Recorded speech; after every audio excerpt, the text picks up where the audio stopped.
అయితే ఇక్కడ శ్రావణ్ గార్డెన్లకు పెళ్లికి రావడం జరిగింది.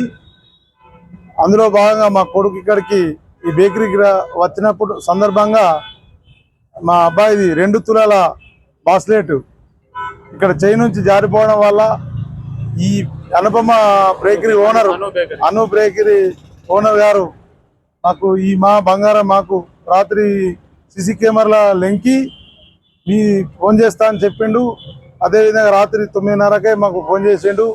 చాలా సంతోషము. ఇవాళ ఇటువంటి గొప్ప మనుషులు ఉండడం మన సమాజానికి ఎంతో మేలు.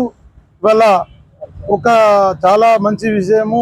మాకు చాలా ఆనందంగా ఉన్నది, మాకు చాలా సంతోషంగా ఉన్నది. ఈ అనుపమ బేకరీ ఓనర్ గారికి అను బేకరీ ఓనర్ గారికి కృతజ్ఞతలు తెలుపుతున్నాం. చాలా సంతోషం.